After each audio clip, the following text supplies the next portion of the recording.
నమస్తే ఫ్రెండ్స్ అందరికీ. ఇవాళ ఫలక్నామా కాళీమాత అమ్మవారి దగ్గర జాతర జరుగుతుంది. చాలా అంగరంగ వైభవంగా లాస్ట్ వరకు చూడండి.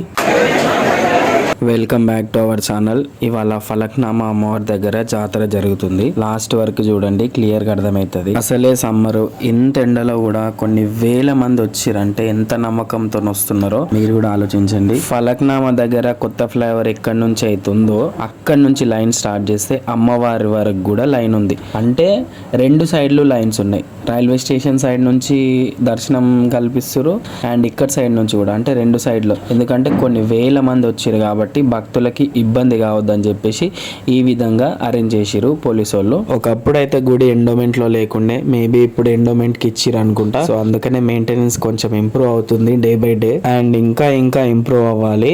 ఎందుకంటే ఇంకా అధిక సంఖ్యలో భక్తులు వస్తున్నారు కాబట్టి ఇంకొంచెం ఫ్రీగా ఉండేటట్టు. అండ్ ఆల్రెడీ ఎండాకాలం కాబట్టి అక్కడ పైన మొత్తం షెడ్ లాగా వేసిరు, అది చాలా మంచి విషయం.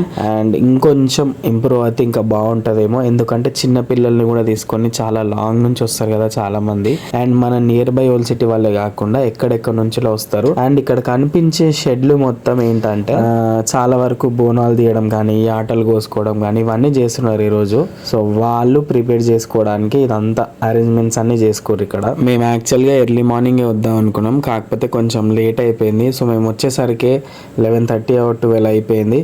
సో ఆ టైంలో అయితే బోనాలు ఇంకెవ్వరు రెడీ చేయలేదు. ఈవినింగ్ తీసిరంట బోనాలు అవన్నీ. సో ఈవినింగ్ అయితే మేము వెళ్ళలేదు, కొంచెం వీలు అవ్వక. అండ్ మార్నింగ్ ఇదంతా కవర్ చేయడానికి ట్రై చేసిన, అప్పటికి చాలా ఎండ కొడుతుంది. ఎందుకంటే మధ్యాహ్నం అయిపోయింది కదా మేము వెళ్ళేసరికి.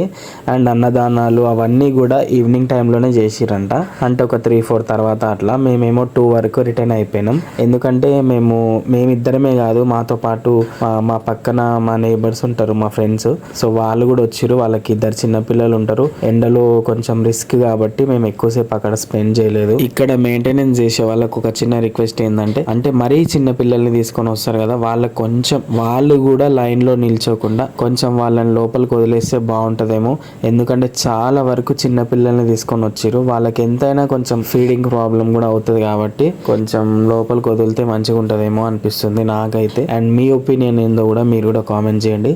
అండ్ అమ్మవారి విషయానికి వస్తే మాత్రం అలంకరణ డే బై డే చాలా గ్రాండ్ గా చేస్తున్నారు. అండ్ అంటే చాలా నిండుగా అనిపిస్తుంది. కాకపోతే నా ఒపీనియన్ ప్రకారం నాకేమనిపించింది అంటే, స్టార్టింగ్ లో అంటే ఏ హడావిడి లేకుండా జస్ట్ అమ్మవారి చెట్టు కింద చాలా పీస్ఫుల్ గా, అండ్ ఒక్కోసారి ఎట్లా అంటే స్టేషన్కి వెళ్ళి వస్తుంటే భయంకరంగా కనిపిస్తుండే.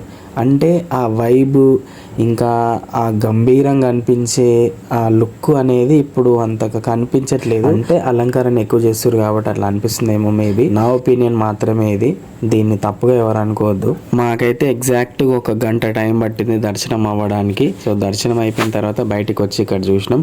సో మాతో పాటు మీరు కూడా అమ్మవారిని దర్శనం చేసుకుంటారని కొంచెం రిస్క్ చేసి వీడియో తీయడానికి ట్రై చేసిన. రిస్క్ అంటున్నాను అనుకోవద్దు, ఎందుకంటే చాలా రష్ ఉంది కాబట్టి వీడియో తీయడానికి చాలా కష్టం అయిపోయింది. అండ్ అక్కడ ఉన్న వాలంటీర్స్ కూడా వీడియోస్ ఎక్కువ తీయనియట్లేరు, ఎందుకంటే మనం వీడియోస్ తీస్తూ అక్కడే స్పెండ్ చేస్తే మిగతా వెనకాల పెద్ద లైన్ ఉంది కదా, ఆ లైన్ లో ఉన్న వాళ్ళకి ఇబ్బంది అవుతుంది కదా. చూడొచ్చు మీరు, గుడి దగ్గర నుంచి ఇక్కడికి చాలా డిస్టెన్స్ ఉంటది, అయినా కూడా ఇక్కడ వరకు కూడా లైన్ ఉంది. అండ్ ట్రాఫిక్ పోలీస్ వాళ్ళు కూడా చాలా ట్రై చేస్తున్నారు, అంటే ఎక్కువ ట్రాఫిక్ అవ్వకుండా, వెహికల్స్ జామ్ అవ్వకుండా, అండ్ అంటే నీట్ గా లైన్ అంతా మెయింటైన్ చేయడానికి ట్రై చేస్తారు. వీలైనప్పుడు మీరు కూడా తప్పకుండా రండి, ఒక 5 అమావాస్యలు రండి, ముడుపు కట్టి మొక్కుకోండి. మీరు అనుకున్న కోరికలు తప్పకుండా నెరవేరుతాయి. ఇన్ని వేల మంది ముడుపులు కట్టి వెళ్తున్నారంటే ఎంత నమ్మకం ఉండొచ్చో మీరు కూడా ఆలోచించండి. సో మీరు కూడా వచ్చి ముడుపు కట్టి మీ మొక్కు నెరవేర్చుకోండి తీరిన తర్వాత. So thank you so much friends, thank you for all the support. ఇలానే మీ సపోర్ట్ ఉండాలి ఎప్పటికీ. సబ్స్క్రైబ్ చేసి మీ ఫ్రెండ్స్ అండ్ ఫ్యామిలీకి షేర్ చేయండి, లైక్ చేయండి, కామెంట్ చేయండి.